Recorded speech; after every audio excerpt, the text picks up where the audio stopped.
서울 한강이 내려다 보이는 고층 빌딩 34층.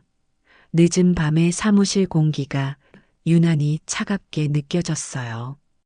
회의가 끝난 지 한참이 지났지만 불이 꺼지지 않은 곳은 제 방뿐이었죠. 사람들은 모두 퇴근했고 복도에는 청소기 돌아가는 소리만이 길게 이어졌습니다. 책상 위엔 사인하지 못한 계약서와 병원 진단서가 나란히 놓여 있었어요. 심장이 좋지 않다는 의사의 말이 귓가에서 계속 맴돌았지만 저는 여전히 펜을 들고 숫자만 바라보고 있었죠. 그날은 비서실에서 새로 들어온 신입 직원이 마지막까지 남아 있었어요. 이름은 하은. 25의 나이, 너무 조용해서 처음엔 존재감조차 없던 아이였어요. 그런데 이상하게 그날따라 제 시선이 자꾸 그 아이 쪽으로 향했어요. 창문에 반사된 형광등 불빛 아래 정리하던 서류를 꼭 쥔 손끝이 희미하게 떨리고 있었죠. 뭔가를 말하고 싶지만 망설이는 눈빛이었어요. 대표님, 오늘은 좀 쉬셔야 합니다. 약 드셨죠?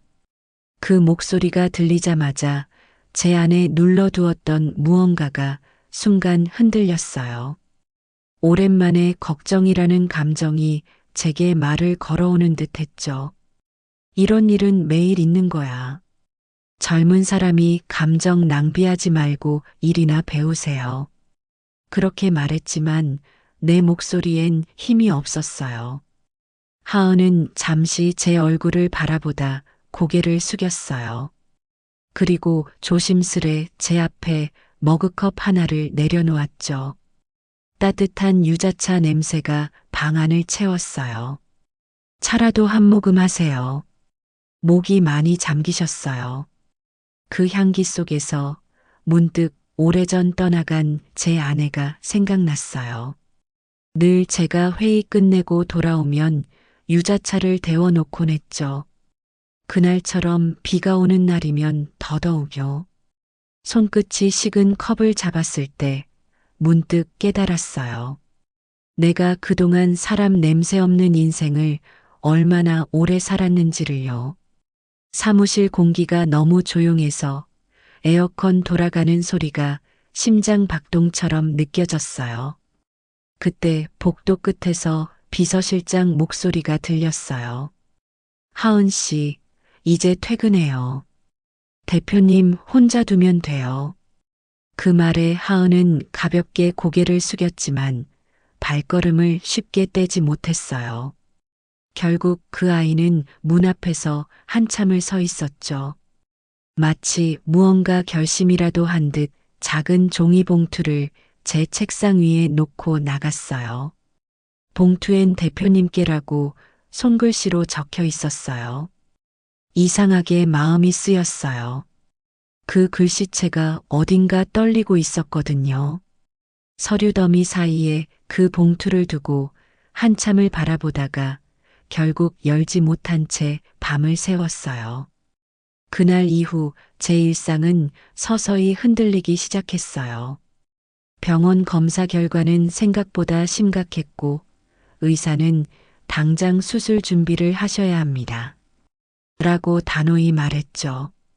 그런데 이상하게도 가장 먼저 떠오른 건 회사도 돈도 아닌 그 조용히 서류를 챙기던 하은의 뒷모습이었어요. 며칠 뒤 하은이 제 병실로 찾아왔어요. 대표님, 갑자기 쓰러지셨다길래. 그 말에 웃음이 났어요. 누군가 제 안부를 걱정해 준 게 얼마나 오랜만이었는지 모르겠어요. 병실 창문 너머로 봄비가 내리고 있었고 유리창에 부딪히는 빗소리가 내 심장 박동처럼 들렸어요. 회사 일은 어떻게 됐습니까? 제가 그렇게 묻자 하은은 잠시 머뭇거리며 웃었어요. 사람들이 걱정 많아요. 대표님이 안 계시니까 사무실 공기가 너무 조용하대요. 그 말을 듣는 순간 뭔가 마음 한쪽이 찡하게 아려왔어요. 제가 떠나도 회사는 잘 돌아갈 거라고 생각했는데 그 조용한 목소리 속에는 진심이 느껴졌어요. 그날 밤 하은은 제 곁에서 책을 읽으며 병실을 지켰어요.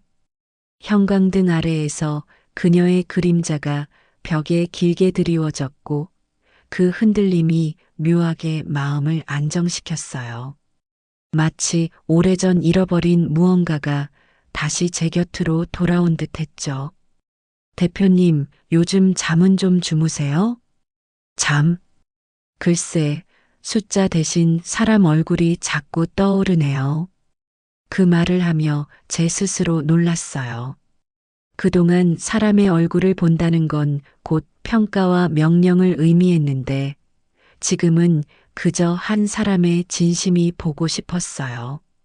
밤새도록 창밖 불빛을 바라보다가 문득 생각했어요.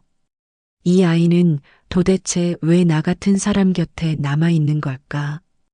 그때 침대 옆 서랍에 놓여 있던 작은 종이 봉투가 눈에 들어왔어요. 처음 그날 밤 책상 위에 놓고 갔던 그 편지였어요. 손이 떨려서 쉽게 열지 못했어요. 봉투 속엔 짧은 메모 한 장이 들어 있었어요. 대표님, 저는 아버지를 어릴 때 잃었어요. 그래서 늘 누군가의 뒤를 묵묵히 지켜보는 법을 배웠습니다.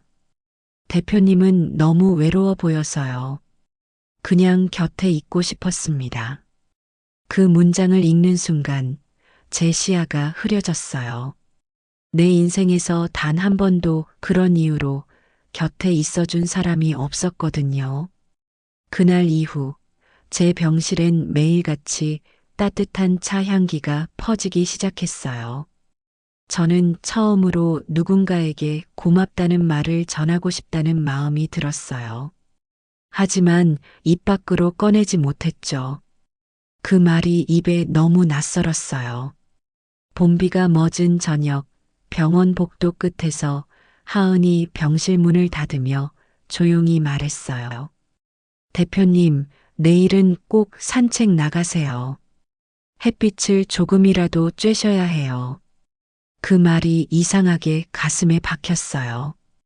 그 아이가 내 인생에서 유일하게 명령하지 않고 부탁한 사람이었으니까요. 그날 밤 병실 불을 끄고 누워 천장을 바라보다가 문득 생각했어요. 혹시 내가 지금까지 쫓아온 건 돈이 아니라 단 한 번의 따뜻한 말이었을지도 모른다고요. 그리고 그 깨달음은 제 인생의 마지막 장을 새롭게 열게 만들었어요. 다음 날 아침 병원 복도에 퍼진 소독약 냄새가 코끝을 스치자 차가운 타일 바닥에 반사되는 햇빛이 유난히 하얗게 번져 보였고 창문 너머로는 노란 목련이 막 피어나는 기척이 느껴졌어요.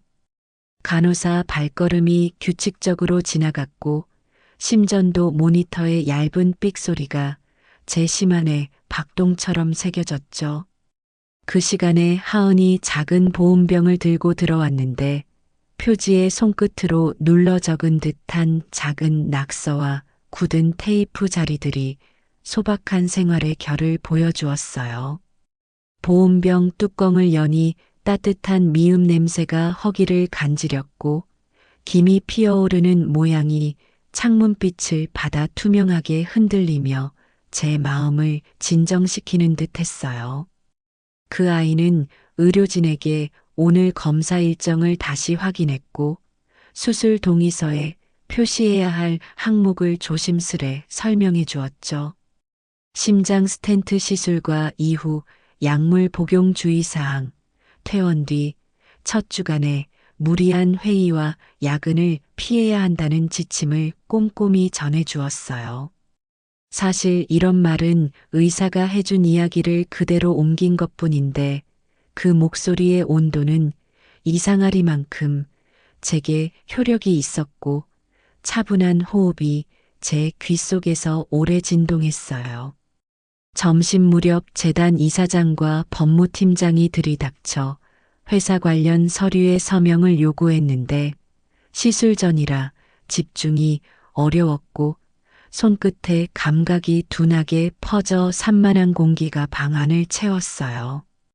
그 사람들은 전과 다름없이 각 조항을 빠르게 넘기며 시장 타이밍과 결정 지연 리스크를 언급했고 제가 늘 만들던 어조로 압박을 시도했죠.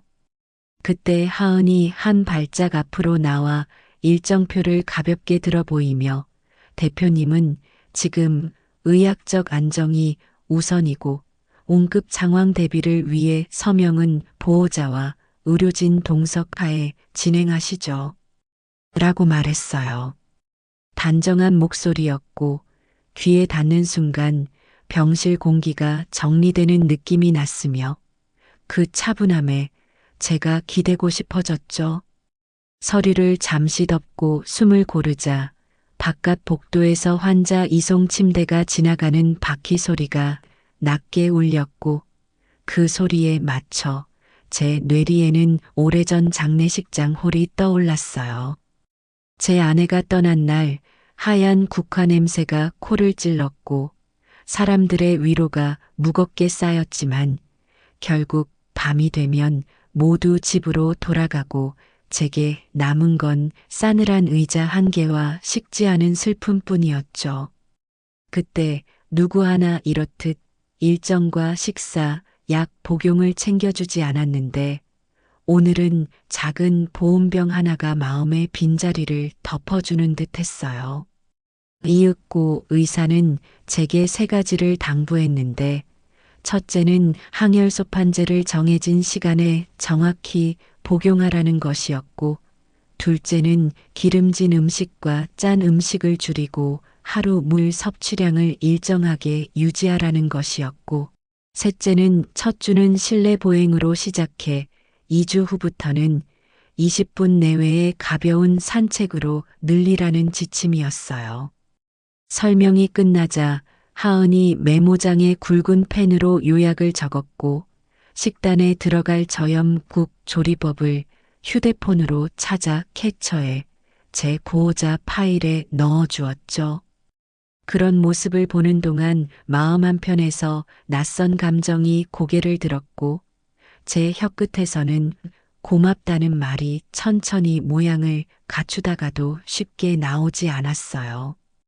평생 감사 인사를 업무 효율로 바꾸며 살아온 탓인지 말은 목구멍 위에서 자꾸 미끄러졌고 대신 심장 부근이 뜨겁게 쿡쿡 쑤시는 느낌이 퍼졌죠.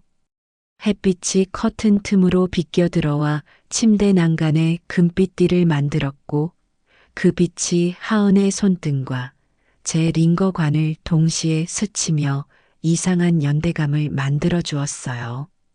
오후 늦게 비서실장에게서 연락이 왔고 이번 분기 구조조정 리스트에 신입 2명이 상정되었다는 보고가 들려왔어요. 전례대로라면 저 역시 숫자로만 판단했을 테고 성과지표 하위자의 이름을 기계적으로 찍었을 텐데 그 명단 어딘가에 하은의 이름이 있을지 모른다는 생각이 드는 순간 머릿속에서 알람처럼 불안이 울렸어요. 만약 이 아이가 없었다면 저는 지금 이 병실에서 더 큰 고립에 빠졌을지도 모른다는 사실이 피부에 와 닿았고 구조조정의 근거로 들이미는 표준화된 표가 무색해졌죠. 해질 무렵 하늘이 점점 붉어지는 동안 병실 공기는 따뜻해졌고 식판 위에 남은 반찬에서 참기름 냄새가 희미하게 올라와 입맛을 돌려주었어요.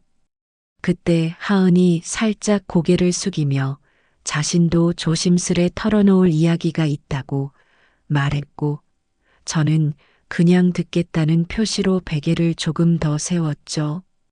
그 아이는 대학 시절부터 어머니 병원비를 벌기 위해 편의점 야간 근무를 오래 했다고 했고 졸업을 앞두고는 사채 문자가 매일같이 울려대서 벨소리만 들어도 심장이 덜컥 내려앉았다고 했어요.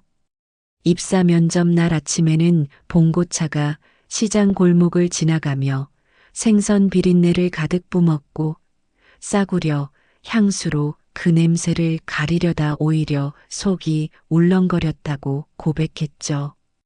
그 고백은 과장 없었고 문장 사이사이에 멈춤이 있어 더 진실로 들렸고 창밖 도로의 교통신호음이 조용히 배경을 채워주었어요. 말이 끝나자 저는 눈을 감고 한동안 아무 말도 하지 않았고 귀에 들어오는 건 링거 방울이 톡톡 떨어지는 소리와 벽시계의 작은 초침 소리뿐이었어요. 목이 잠겨서 쉽게 소리가 나오지 않았고 그 빈틈을 견디는 시간이 제겐 낯설었지만 도망치고 싶지 않았죠. 손끝이 미세하게 떨려 버튼을 더듬게 되었고 머리맡 스탠드 조명을 한 단계 낮추자 공간 전체가 누그러지며 대화가 품을 얻었어요. 저녁 회진 때 의사는 재입원율 통계를 짚어주며 고령 환자일수록 퇴원 직후 30일이 중요하다고 분명히 말했고 약속된 운동과 식사, 스트레스 관리가 생존 곡선을 완만하게 되돌린다고 강조했어요. 숫자로 표현된 곡선이 모니터에 그려지자 제게 익숙한 언어로 생명이 번역되어 들어왔고 그 순간만큼은 제가 회사에서 쥐어 흔들던 차트와 동일한 무게로 제 앞에 놓였죠.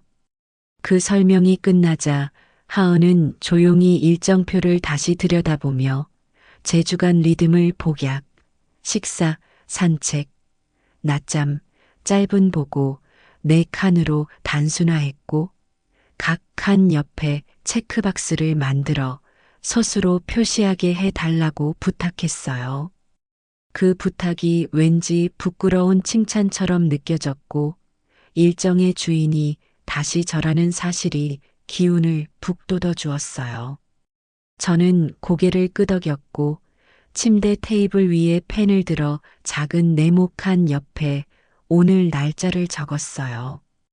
잉크 냄새가 가볍게 올라왔고 펜촉이 종이를 긁는 소리가 안정된 호흡처럼 귀에 편안히 들렸죠. 밤이 내려앉자 병실 복도에 형광등이 덜컥 켜지고 꺼지는 약한 소리가 멀리서 간헐적으로 들렸고 간호사가 바퀴 달린 컴퓨터를 밀고 지나가며 남기는 고무 바퀴 향이 금세 사라졌어요. 그 시간에 비서실에서 긴급 보고가 도착했고 해외 계열사와의 합작 계약에서 특정 조항이 불리하게 바뀌었다는 문장이 눈에 들어왔죠. 예전 같으면 바로 전화로 목소리를 높였겠지만 오늘은 보고서 파일을 조용히 닫았고 내일 오전에 법무와 재무를 한자리에 모아 조용히 근거를 확인하자고 메모를 남겼어요. 감정이 먼저 튀어나오던 습관이 사그라드는 동안 창문 밖에서 빗방울이 다시 약하게 간헐적으로 스며들었고 그 리듬이 참을 인내심을 가르치는 교사처럼 느껴졌어요. 잠깐 눈을 붙였다가 깨니 새벽 공기가 한층 차가워졌고 깨끗이 닦인 유리창에 제 얼굴이 옅게 겹쳐 보였어요. 그 겹침 속에서 제 눈빛은 어제보다 덜 날카로웠고 턱선의 긴장이 조금 풀려 있었죠. 물컵을 들어 한 모금 넘기니 목을 타고 내려가는 물의 시원함이 잠을 깨웠고 갈비뼈 근처로 드문 통증이 짧게 스쳤지만 참을 만했어요. 그때 병실 문이 아주 살짝 열리더니 하은이 조용히 고개를 내밀었고 제가 깼는지 확인하자 작은 미소가 번졌어요. 새벽 도시의 특유의 배기 냄새와 커피 향이 섞여 들어왔고 하은의 손에는 따끈한 테이크아웃 컵이 들려 있었죠. 너무 일찍 왔군요. 라는 말이 아닌 새벽 공기 좋네요. 라는 말이 먼저 나갔고 제 귀에 낯설게 울렸지만 기분 좋은 낯설미였어요. 창가에 나란히 서자 동쪽 하늘이 서서히 푸르게 번졌고 가늘게 깎인 초승달이 천천히 지는 모습이 병원 유리벽에 긴 라인으로 미끄러졌어요. 우리는 한동안 말을 아꼈고 각자의 호흡이 창문에 얇은 김을 그렸다가 사라졌죠. 그 침묵이 어색하지 않았고 오래 알고 지낸 사람처럼 편안했어요. 제 마음 속에서는 묵은 먼지가 털리는 소리가 들리는 듯했고 소음 대신 작은 새소리가 도시 건물 사이로 스며들었어요. 그러나 새벽의 평온은 곧 깨졌고 비서실장이 다시 구조조정 계획안을 들고 병실 문 앞까지 왔어요. 서류 상단에는 검은 볼드체로 긴급이라고 적혀 있었고 그 단어는 제 과거의 반사신경을 건드렸죠. 저는 서류를 한 장 한 장 넘기며 숫자를 확인했고 논리를 따라가자 결론은 늘 그렇듯 칼처럼 단단했어요. 그런데 이름 목록에서 김하은이라는 글자를 보는 순간 심장이 탁 막히는 느낌이 올라왔고 혈압 커프가 갑자기 팔을 조여오는 타이밍과 겹쳐 숨이 가팔라졌어요. 비서실장은 시스템에 따른 절차라며 단호히 말했고 하은은 제 표정을 읽고서 조용히 물러섰어요. 복도에 서서 작은 숨을 고르는 모습이 문틈으로 보였고 손끝이 까맣게 굳은 펜 자국을 쓸어내리는 움직임이 서글펐어요. 저는 다시 서류를 내려놓고 창문으로 걸어가 심호흡을 했고 유리창에 닿는 이마가 차가워지며 정신이 맑아졌죠. 이윽고 제 입에서 아주 천천히 말이 나왔고 평생 해온 방식과는 다른 결정을 병원 공기 속에 꺼내 놓았어요. 구조조정 기준표의 사각형을 몇 칸 비워두고 현장 증언과 대체 배치의 가능성을 열어두자고 말했고 신입을 효율이 아닌 회복 가능성의 관점으로 재평가하자고 주문했죠. 비서실장은 전례가 없다며 난색을 보였지만 저는 이번만큼은 숫자 뒤의 사람을 직접 만나보고 판단하겠다고 못 박았어요. 그 말이 방 안에 머물며 여러 번 울렸고 제 귀에도 새로웠어요. 그동안 권한을 행사하는 일은 익숙했지만 권한을 누군가를 살리는 쪽으로 쓴 적은 드물었고 오늘 그 방향으로 핸들을 돌리는 손맛이 이상하게도 정확했어요. 제 심장 소리가 차분해졌고 링거액이 규칙적으로 떨어지는 소리가 마치 리듬 가이드처럼 제 결심을 지지했죠. 하은은 그 말을 듣고도 고개를 숙인 채 아무 말하지 않았고 다만 손 안에 쥐고 있던 작은 사진을 조심스럽게 접어 가방에 넣었어요. 가방 지퍼가 닫히는 작은 소리가 유난히 또렷했고 그 소리 뒤에 한숨이 아주 잠깐 섞여 지나갔죠. 저는 그 한숨의 무게를 알아차렸고 실무자에게 얼마나 버거운 공포와 미래의 불확실성이 따라붙는지 뒤늦게 가늠했어요. 잠시 후 간호사가 혈압을 재며 웃었고 수치가 안정권으로 돌아왔다고 알려주었어요. 그 말에 제 어깨에서 힘이 빠졌고 침대 시트의 면 냄새가 편안하게 느껴졌죠. 간호사가 물러가자 방은 다시 고요해졌고 저는 드디어 하은을 향해 입을 열었어요. 오래 미루었던 말이었고 목구멍이 마른 모래를 삼키듯 까슬거렸어요. 그동안 고마웠습니다. 라는 짧은 문장이 공기 속에 놓였고 그 문장 뒤로 침묵이 한동안 이어졌어요.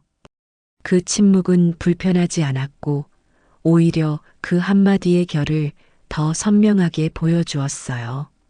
하은은 고개를 들더니 천천히 웃었고 그 웃음이 병실의 흰 벽을 은은하게 물들였죠.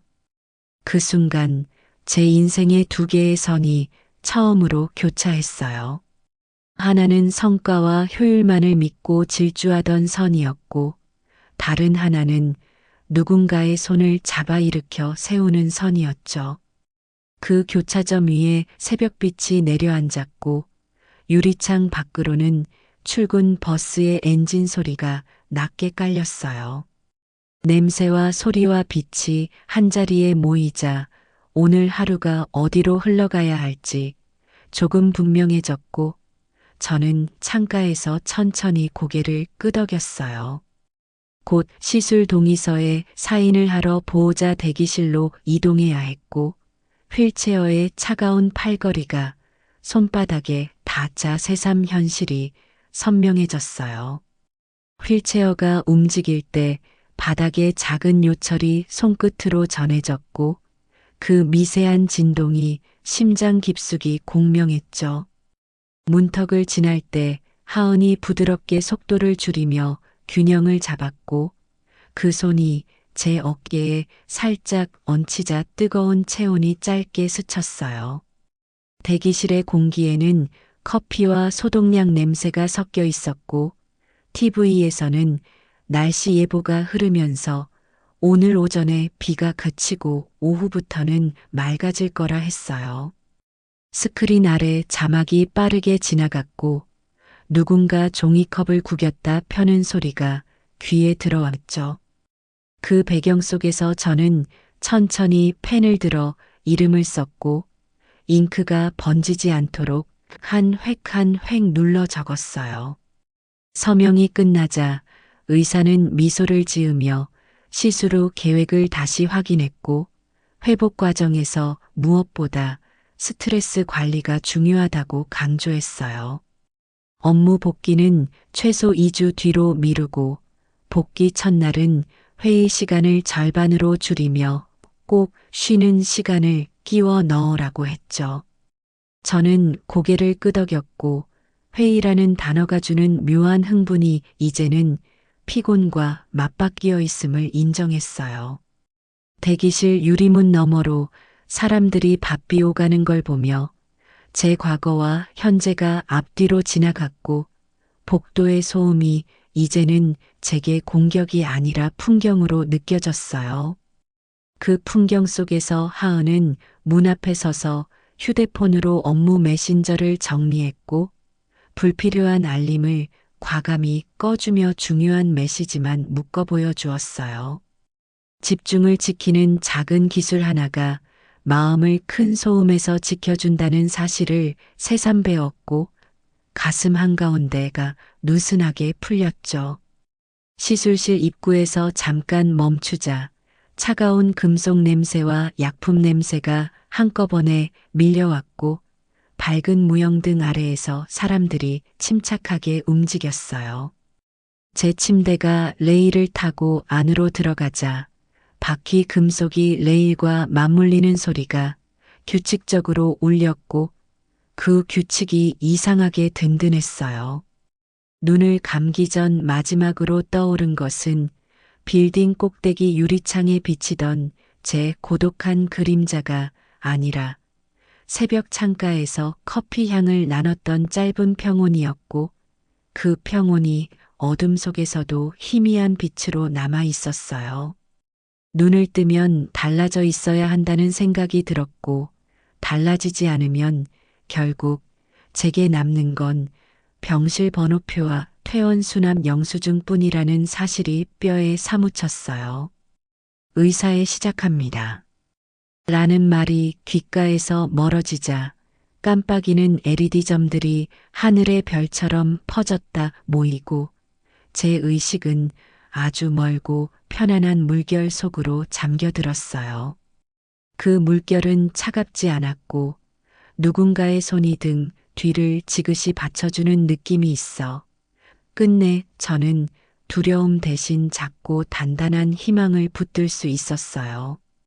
수술은 다행히 무사히 끝났고, 회복실의 공기는 유난히 정갈했어요.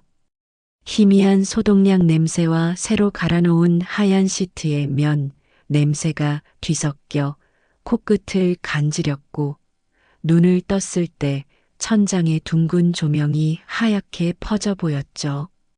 귀에 들어오는 것은 산소기의 일정한 숨소리와 심박수 모니터의 안정된 리듬뿐이었어요. 그 순간 살아있다는 감각이 낯설게 다가왔고 마음속 어딘가에서 오래된 장막이 걷히는 듯 했죠. 하은은 회복실 창가에 조용히 앉아 있었어요. 하얀 블라우스 소매 끝이 햇빛에 비쳐 투명하게 빛났고 손에는 작은 책 한 권이 들려 있었어요. 표지엔 좋은 하루를 위한 1분 명상이라는 글귀가 새겨져 있었죠. 그녀는 책을 덮고 천천히 일어나 제 곁으로 다가왔어요. 대표님 깨어나셔서 다행이에요. 심박이 안정돼요. 정말 고비 넘기셨네요. 그 목소리가 병실의 공기를 한층 부드럽게 만들었고 제 시선은 자연스레 창밖으로 향했어요. 봄비가 완전히 그치고 초록빛이 막 올라오는 나무들이 햇살에 반짝였죠. 그 빛을 보며 문득 생각했어요. 내 인생도 이렇게 새롭게 시작될 수 있을까 하고요.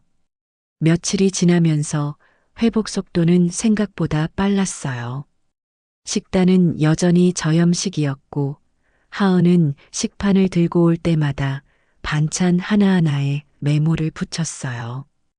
염도 낮음, 섬유질 보강, 칼륨 조절 완료. 그 꼼꼼함이 마치 병원 기록지를 보는 듯 정교했죠. 그날 오후 이사회 보고를 위해 CFO가 찾아왔어요.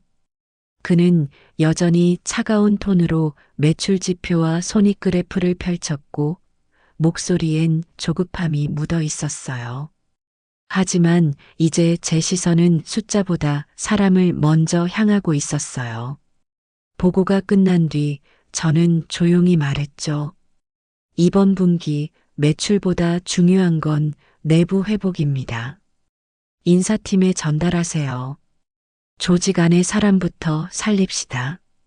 그 말이 제 입에서 자연스럽게 나왔어요. CFO는 놀란 표정으로 고개를 들었고 그 눈빛이 묻고 있었어요. 정말 변하셨습니까? 하고요. 저조차 그 질문의 답을 확신하지 못했지만 적어도 방향만은 분명했어요. 퇴원 당일 하은이 챙겨온 검은색 코트에 팔을 끼워 넣는 순간 병원 특유의 냄새 대신 바깥 공기의 자유로움이 코끝을 스쳤어요. 공원길을 따라 걷는데 발밑에 흙 냄새와 새싹의 향이 묘하게 살아있었죠. 하은은 가방에서 작은 도시락을 꺼냈어요. 대표님, 첫 바깥 식사는 이걸로 하세요. 집밥처럼 만들었어요. 그 말에 웃음이 나왔어요. 도시락을 여니 반찬 중 하나가 계란말이였는데 가장자리가 살짝 탔어요. 요리엔 아직 미숙하네요. 제가 말하자 하은은 머쓱하게 웃었죠. 그 웃음이 오후의 햇살보다 따뜻했어요. 그날부터 제 인생의 방향이 조금씩 달라졌어요. 병실 대신 사무실로 돌아온 뒤에도 책상 위엔 하은이 써준 하루 20분 산책, 물 1리터, 감사 3번이라는 메모지가 붙어 있었고 문득문득 시선이 그 글씨에 멈췄어요. 보고서보다 그 메모를 보는 시간이 길어졌죠. 시간이 흐르고 제 건강은 안정됐어요. 하지만 마음속엔 새로운 고민이 자라나고 있었어요. 회사는 여전히 거대했고 이익은 늘었지만 제 안의 열정은 예전 같지 않았어요. 어느 날 회의 중 CFO가 물었어요. 대표님, 퇴임 계획은 아직 없으시죠? 그 순간 공기 중에 정적이 흘렀어요. 제 입에서 나도 모르게 말이 흘러나왔어요. 곧 있을 겁니다. 그날 밤 사무실 불을 끄고 창밖을 바라보며 긴 숨을 내쉬었어요. 한강 물결 위로 반짝이는 불빛들이 마치 내 지난 인생의 조각처럼 흩어져 있었죠. 문득 뒤에서 발소리가 들렸어요. 하은이었어요. 대표님, 아직 안 가셨어요? 하은 씨, 세상은 참 빠르게 변하네요. 그런데 사람 마음은 그렇게 빨리 안 변하나 봅니다. 그렇게 말하자 그녀는 미소를 지으며 답했어요. 마음은 느리게 변해야 진짜잖아요. 그 말이 오래 남았어요.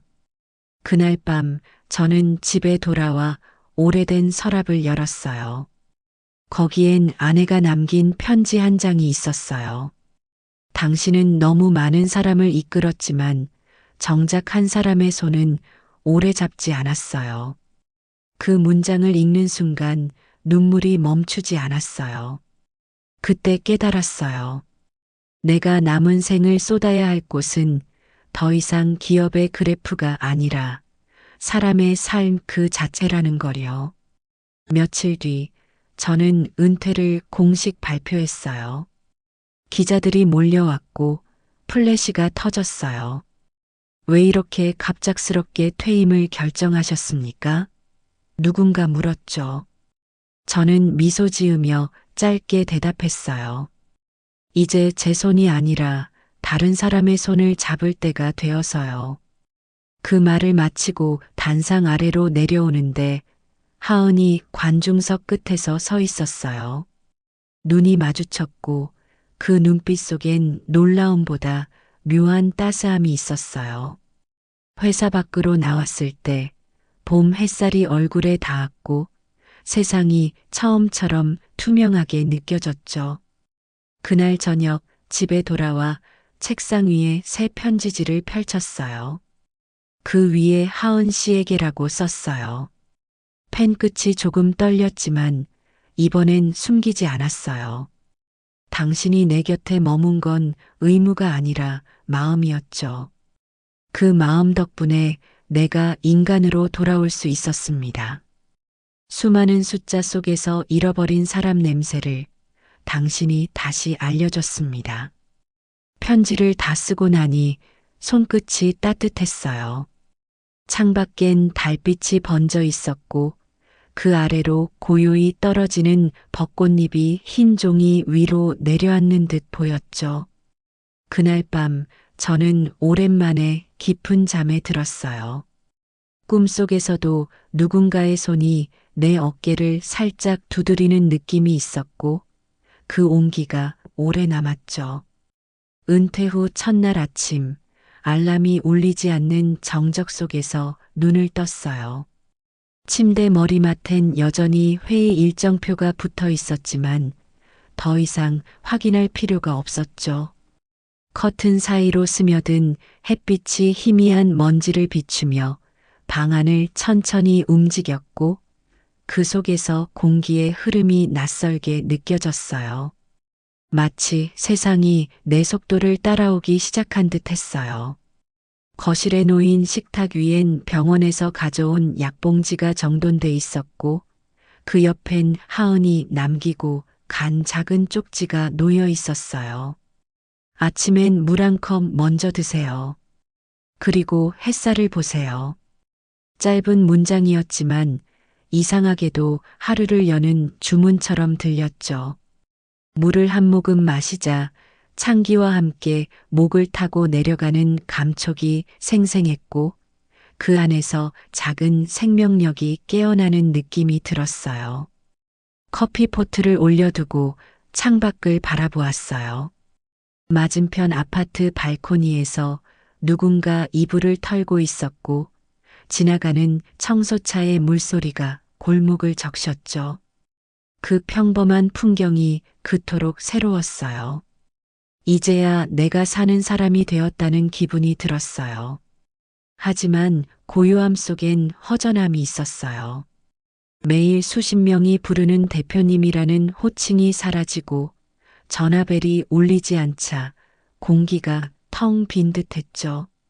손끝이 허전해져 TV 리모컨을 잡았지만 화면 속 뉴스는 여전히 기업들의 인수합병 이야기로 가득했고 그 익숙한 단어들이 이제는 낯설었어요.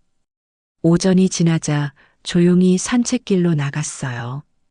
공원 벤치에 앉아 있자 한 노인이 흙 묻은 손으로 나무 묘목을 심고 있었어요. 요즘 젊은 사람들은 이런 거 안 하죠. 그가 말을 걸었어요. 저는 미소 지으며 대답했죠. 저도 예전엔 숫자만 심었죠. 오늘은 나무라도 심어볼까요? 그 말에 노인이 웃었어요. 그의 웃음 속엔 세월의 여유가 있었고 저는 그 여유를 흉내내며 삽을 들었죠. 흙 냄새가 진하게 코끝에 스며들었고 땅속에서 묘하게 살아있는 냄새가 올라왔어요. 집으로 돌아오자 우편함에 편지 한 통이 들어 있었어요. 봉투 앞면엔 비서실 김하은 드림이라는 글씨가 또박또박 적혀 있었어요. 가슴이 뛰었어요. 손끝으로 봉투를 만지자 종이의 거친 질감이 전해졌고 서류를 만질 때와는 전혀 다른 따뜻함이 느껴졌죠. 편지를 열자 그 안엔 작은 사진 한 장이 들어 있었어요. 회사 식당 한쪽에서 찍은 단체 사진이었는데 제 옆에서 하은이 살짝 고개를 숙이며 웃고 있었어요. 그리고 짧은 문장이 적혀 있었죠. 대표님이 남기신 자리는 여전히 따뜻합니다. 그 온도를 지키고 싶습니다.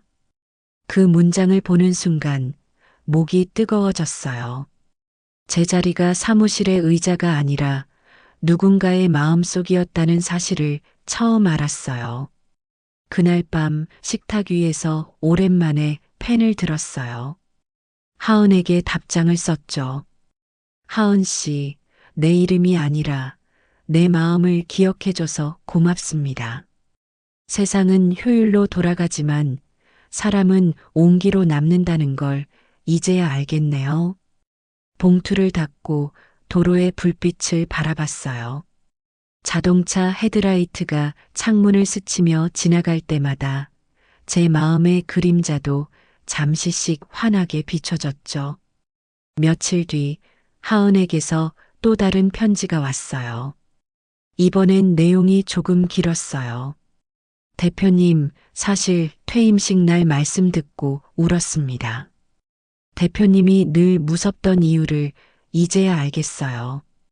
그건 진심을 숨기느라 힘들어서였던 거죠. 전 대표님이 가르쳐 주신 원칙을 잊지 않을 거예요. 숫자가 아니라 사람을 먼저 보라고 하신 그 말이요. 편지 끝엔 파란색 볼펜으로 작게 적힌 문장이 있었어요. 이제 제 차례네요. 저도 누군가의 손을 잡을 수 있는 사람이 되고 싶어요. 그 문장을 읽자 마음속에서 조용히 잔잔한 물결이 일었어요. 세상이 그렇게 이어지는 거구나. 내가 누군가에게 준 한마디가 그 사람을 다시 세우고 또 다른 사람에게 이어지는구나. 그날 이후 저는 매일 새벽 공원에 나갔어요. 햇살이 비스듬히 내려앉은 벤치에 앉아 조용히 생각했죠. 누군가의 삶을 바꾸는 건 거창한 명령이 아니라 작은 관심과 기다림이라는 거요. 그렇게 며칠이 지나던 어느 날 하은에게서 전화가 왔어요. 목소리가 떨렸어요. 대표님, 어머니가 위독하세요. 병원으로 가야 해요. 순간 숨이 멎는 듯 했어요. 그녀가 말했던 그 어릴 적 아픈 어머니가 아직 병세가 남아 있었던 거였죠. 지금 어디예요? 서초동 병원이에요. 기다려요. 곧 갈게요. 그 말을 마치고 옷을 챙겨 입었어요. 심장이 빠르게 뛰었지만 이번엔 숫자가 아니라 마음이 저를 움직이고 있었어요. 병원에 도착하니 복도 끝에서 하은이 울고 있었어요. 의사가 조심스럽게 말했죠. 호흡이 약해지셨습니다. 가족분께선 마음의 준비를 하셔야 합니다. 그 말에 하은은 손을 떨었어요. 저는 천천히 다가가 그녀의 어깨 위에 손을 얹었어요. 괜찮아요. 당신이 곁에 있잖아요. 그 순간 하은의 눈물이 멈췄어요. 오히려 제 말이 제 자신에게 들리는 듯 했어요. 지금까지 수없이 많은 사람을 떠나보냈지만 이렇게 조용히 누군가의 곁에 서 있던 적은 없었어요. 창문 밖으로 오후의 빛이 병실벽에 부드럽게 번졌고 커튼이 미세하게 흔들렸어요. 그 빛 속에서 하은의 어머니가 마지막 숨을 고르게 내쉬었어요. 감사합니다. 그 한마디를 남기고 조용히 눈을 감았어요. 하은은 무릎을 꿇고 어머니 손을 잡았어요. 손끝이 차가웠지만 표정은 이상하게도 평온했어요. 그녀의 뺨을 타고 흐르는 눈물이 손등에 떨어질 때마다 방 안의 공기가 따뜻해지는 것 같았어요. 그날 밤 병원 장례식장 복도 끝에서 하은은 제게 고개 숙여 인사했어요. 대표님, 이렇게 와주셔서 감사해요. 이젠 대표 아니에요. 그냥 당신의 친구로 왔습니다. 그 말을 하자 하은은 울음을 터뜨렸어요. 그 울음은 슬픔이 아니라 억눌렀던 마음이 흘러나오는 해방 같았어요. 조문이 끝나고 돌아오는 길, 도로 위엔 빗방울이 흩날렸어요. 차 안 라디오에서 조용한 피아노 선율이 흘러나왔고 그 음이 밤 공기를 적셨죠. 그때 깨달았어요. 인생의 마지막에는 결국 남는 게 직함도 재산도 아니라 누구의 곁에 있었는가라는 사실이었어요. 저는 조용히 중얼거렸어요. 이제야 진짜 사람으로 살고 있구나. 며칠 후 하은에게서 마지막 편지가 왔어요. 대표님, 어머니가 떠나시던 날 제 손을 꼭 잡으셨어요. 그리고 말씀하셨어요. 그 사람은 내 인생의 은인이다. 그 말이 무슨 뜻인지 이제 알 것 같아요. 저한테 대표님은 그런 사람이었어요. 편지 마지막엔 작은 글씨로 이렇게 적혀 있었어요. 저도 누군가에게 그런 사람이 되겠습니다. 편지를 손에 쥐고 오래도록 바라보다가 제 눈에서 눈물이 흘렀어요. 그 눈물은 슬픔이 아니라 감사였어요. 1부의 이야기는 여기까지입니다. 내일 오전 9시에 2부가 기획되어 있으니 좋아요, 댓글, 구독, 알람 설정까지 부탁드리겠습니다. 2부는 더욱 감동적인 스토리로 여러분을 찾아뵐 예정이니 꼭 구독하셔서 감동의 물결 이어 나가시기 바랍니다. 감사합니다.